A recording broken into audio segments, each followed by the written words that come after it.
Good morning students. कक्षा 9 विषय हिंदी, जिसमें हमारा 22वां काव्य है वीरों का कैसा हो वसंत, जिसका कवयित्री है सुभद्रा कुमारी चौहान। खूब लड़ी मर्दानी वो तो झांसी वाली रानी, ऐसे काव्य की रचना करने वाली सुभद्रा कुमारी चौहान है, जिन्होंने ये काव्य लिखा है वीरों का कैसा हो वसंत। ये जो काव्य है उसका प्रकार है गीत। काव्य का प्रकार है गीत। तो सुभद्रा कुमारी चौहान के बारे में हम देखें तो उनका जन्म है वो सन 1904 में हुआ था और उसका निधन 1948 में हुआ था। सुभद्रा कुमारी चौहान का जन्म प्रयाग में ठाकुर रामनाथ के घर हुआ था। कास्थवेद गर्ल्स कॉलेज में उन्होंने अपनी शिक्षा प्राप्त की थी। उनका विवाह है वो खंडवा निवास लक्ष्मण सिंह चौहान के साथ हुआ था। सुभद्रा कुमारी चौहान ने कांग्रेस के असहयोग आंदोलन में भाग लिया था और उसके लिए उन्होंने अपना जो अध्ययन है वो भी छोड़ दिया था और उसके पति है उसको भी उन्होंने देश सेवा के लिए चुन लिया था और उन्होंने कहा था कि आप भी देश के सेवा के लिए लग जाओ। 1947 की 15 फरवरी को जबलपुर के समीप एक मोटर दुर्घटना में उनका देहांत है वो हो जाता है। सुभद्रा कुमारी चौहान न केवल स्वतंत्र सेनानी रही है बल्कि उन्होंने साहित्य सृजन है वो भी विपुल मात्रा में की है, जिसके अंदर हम देखें तो मुकुल व त्रिधारा ये दो उनके काव्य संग्रह हैं। मुकुल और त्रिधारा ये क्या है, इनके काव्य संग्रह है। बिखरे मोती, उन्मादिनी और सीधे साधे चित्र ये इनके कहानी संग्रह है। बिखरे मोती नामक पुस्तक के लिए उसे सक्सेरिया पुरस्कार भी प्रदान है वो किया गया है। ये आपको एक मार्क्स के प्रश्न के अंदर पूछा जा सकता है। सुभद्रा कुमारी चौहान की भाषा है वो कैसी है तो कि सरल और सुबोध है। ये जो हमारा काव्य है वीरों का कैसा हो वसंत, इस काव्य में कवयित्री ने वीरों की जो शूरवीरता है उसको प्रोत्साहित किया है और पूर्व पश्चिम उत्तर दक्षिण चारों दिशाएं है वो पुकार कर रही है। पर्वत हल्दी घाटी सिंहगढ़ की तैनात हो गई है तो वीरों का कैसा हो वसंत कहकर कवयित्री ने शूरवीरों का उत्साह है वो बढ़ाया है कि हमारे जो सैनिक है, वीर जो शब्द है वो कवयित्री ने किसके लिए प्रयोजा है तो कि हमारे सैनिक के लिए, कि जो हमारे सैनिक है वो अपनी सारी सुख सुविधाएं छोड़कर रणभूमि में उतर जाते हैं लड़ने के लिए ताकि हम है वो सुरक्षित रहे। तो बसंत ऋतु जो है वो हम सबको ख्याल है कि वसंत ऋतु है वो बहुत अद्भुत होती है।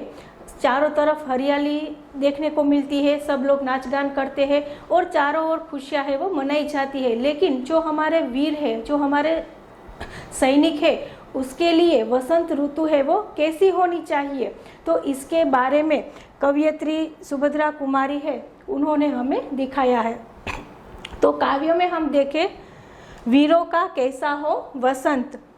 आ रही हिमाचल से पुकार है उदधी गरजता बार बार, प्राची पश्चिम भू नभ अपार, सब पूछ रहे हैं दिग दिगंत वीरों का कैसा हो वसंत। यहाँ पर हिमाचल, हिमाचल यानी कि हिमालय पर्वत, उदधी यानी कि समुद्र, प्राची यानी कि पूर्व दिशा,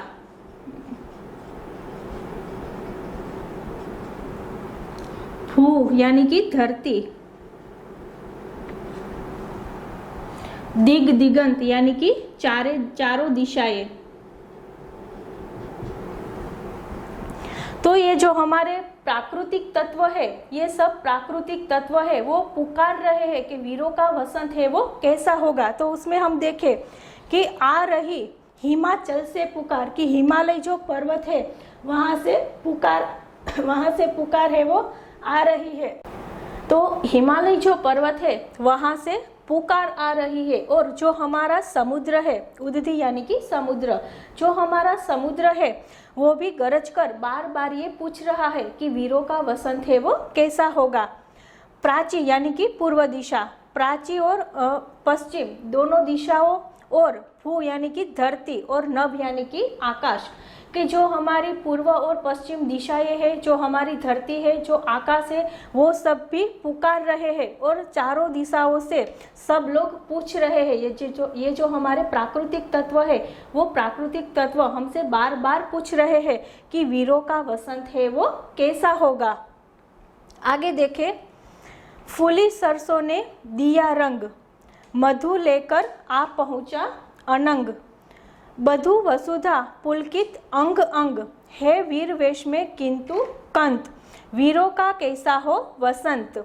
मधु, मधु यानी कि शराब, अनंग यानी कि कामदेव,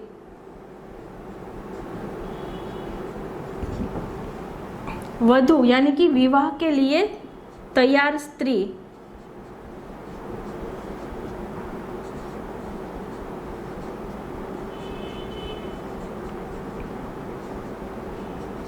वसुधा यानी कि धरती, और कंत यानी कि पति। तो यहाँ पर जो कवयित्री है सुभद्रा कुमारी चौहान, वो क्या कहना चाहती है कि फूली सरसों ने दिया रंग, कि सरसों जो आप लोगों ने देखा होगा जिसमें पीले रंग के छोटे छोटे फूल है वो होते हैं, और ज़्यादातर सरसों की जो खेती है वो पंजाब में होती है, जिसे हम गुजराती में काली राई कहते हैं, वो सरसों। तो सरसों सरसों है, उन्होंने अपने पीले रंग से पूरी धरती को हरा भरा है वो कर दिया है। और उस समय मधु लेकर आ पहुंचा अनंग, अनंग यानी कि कामदेव। ये जो वातावरण है वो इतना खुशनुमान है कि मानो स्वयं कामदेव है वो शराब लेकर धरती पर आ पहुंचे हैं। और जो हमारी धरती है, वसुधा है, उनका भी पूरा जो अंग है यानी कि वो पूरी धरती है वो कैसी हो गई है, तो कि पुलकित हो गई है। और उस समय जो वधु है, वधु यानी कि जो विवाह के लिए तैयार स्त्री है, जो पूरे श्रृंगार करके बैठी हुई है, जिसकी शादी होने वाली है, तो उस समय जो वधु है वो शादी करने के लिए तैयार है, लेकिन उनका जो पति है वो किस हाल में है, तो कि वो वीर वेश में है। वीर वेश में यानी कि युद्ध के लिए जाने के लिए वो तैयार है। तो ये जो पूरा जो माहौल है, तो उस माहौल से ये जो हमारे वीर सैनिक है उसको कुछ लेना देना है वो नहीं है, कि जो पूरी धरती का जो माहौल है वो बहुत खुशनुमान है। स्वयं कामदेव वो धरती पर आए हुए हैं शराब लेकर, और जो हमारी धरती है उसका भी अंग है वो पुलकित हो उठा है, चारों ओर हरियाली है वो दिखाई दे रही है और वसंत का माहौल है। लेकिन हमारा जो वीर है उसको ये जो पूरा माहौल है वो मना नहीं सकता, क्योंकि उसको अब कहाँ पर जाना है, तो कि युद्ध लड़ने के लिए युद्ध के मैदान में है वो जाना है। तो इनके जो पति है वो वीर वेश में सज है, इसीलिए कवयित्री पूछ रही है कि वीरों का वसंत है वो कैसा होगा, कि इस समय में ये जो माहौल है तो उस समय में सभी लोग हैं वो आनंद मना रहे हैं, खुशियां मना रहे हैं, लेकिन हमारे जो सैनिक है वो युद्ध के मैदान में जाने के लिए तैयार है, तो ये जो सब खुशियां है वो मना नहीं सकते। इसीलिए कवयित्री पूछ रही है कि वीरों का वसंत है वो कैसा होगा। आगे देखें, भर रही कोकिला इधर तान मारू, भर रही कोकिला इधर तान मारू बाजे पर उधर गान, है रंग और रण का विधान, मिलने आए हैं आदि अंत, वीरों का कैसा हो वसंत। कि ये जो पंक्ति है उसमें सुभद्रा कुमारी क्या कह रही है कि कोकिला, कोकिला यानी कि कोयल, मारू यानी कि रेगिस्तान,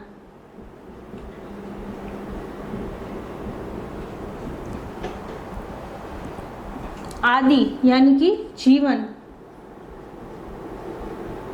अंत यानी कि मृत्यु,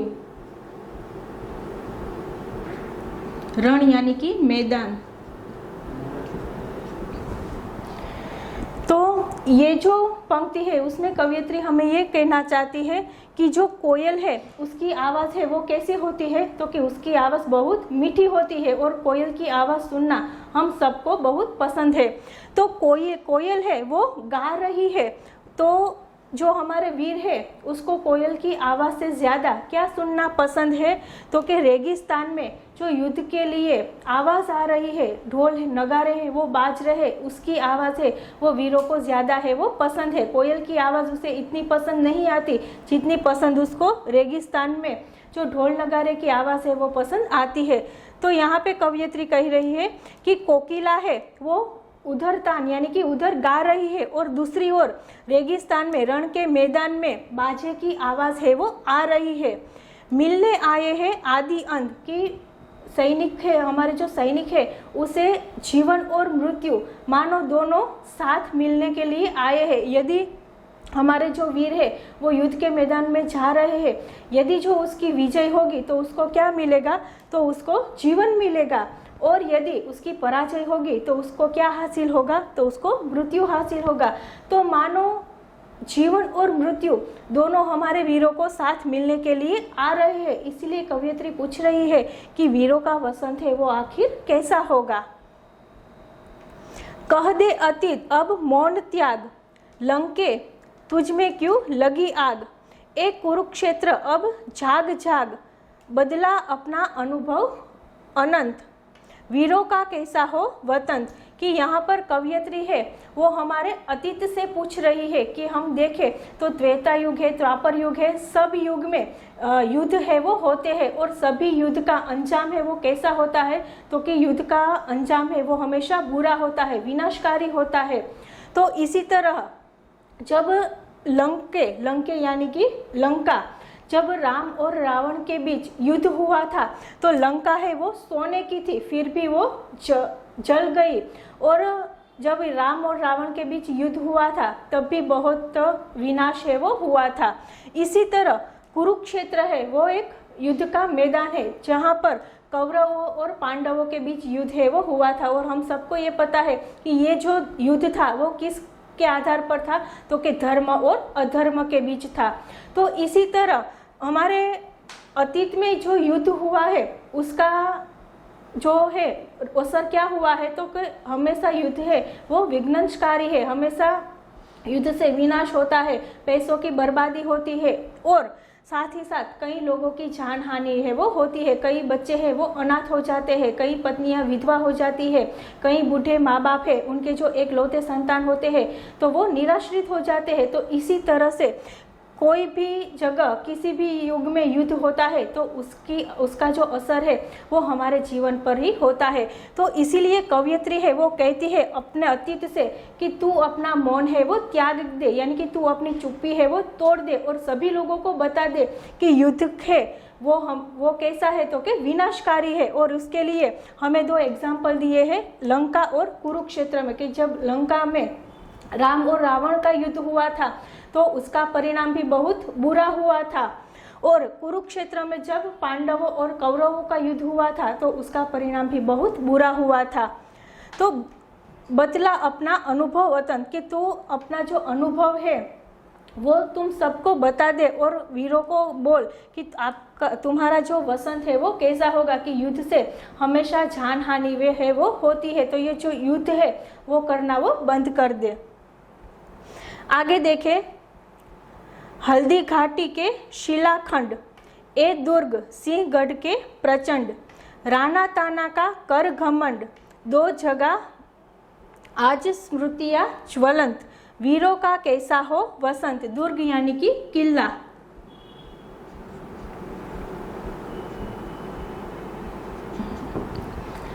हल्दी घाटी है वो क्या है, तो कि वो भी एक रणभूमि है जहाँ पर महाराणा प्रताप और अकबर का युद्ध है वो हुआ था। तो इसी तरह जो हल्दी घाटी के मैदान में युद्ध हुआ था महाराणा प्रताप और अकबर के बीच, वहाँ पर भी आज दो शिलाखंड है वो हमें देखने को मिलती है। और वो जो दो शिलाखंड है वो क्या बता रही है कि जब महाराणा प्रताप और अकबर के बीच युद्ध हुआ था तब भी वहाँ पर बहुत विध्वंस है वो हुआ था, बहुत जान हानि है वो हुई थी और चारों तरफ लाशें है वो बिखरी हुई थी। तो हमारे इतिहास में भी कवयित्री है वो कह रही है कि इतिहास में जब युद्ध हुआ था तो उसमें भी सब जानहानि वे होती है।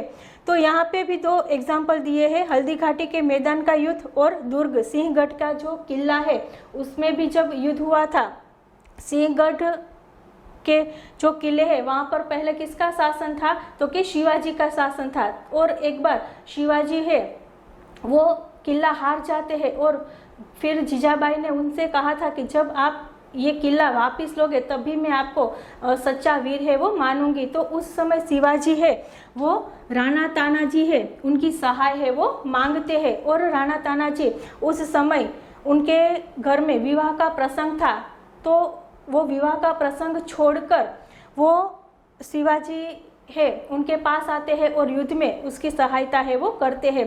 तो युद्ध के बीच वो किला है वो तो जीत लेते हैं, लेकिन उस समय जो राणा तानाजी है उनकी मृत्यु है वो हो जाती है।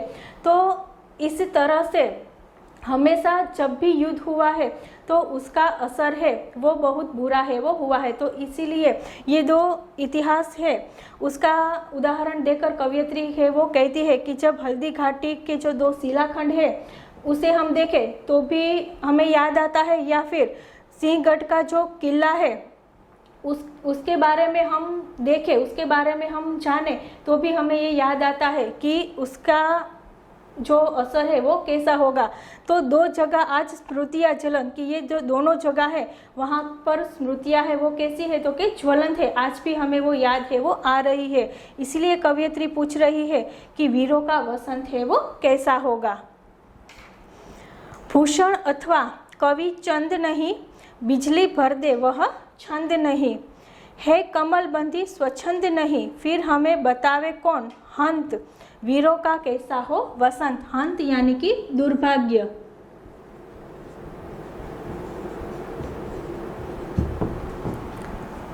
यहाँ पर कवयित्री ने 2 महान कवियों की बात की है, भूषण और कवि चंद बरदाई।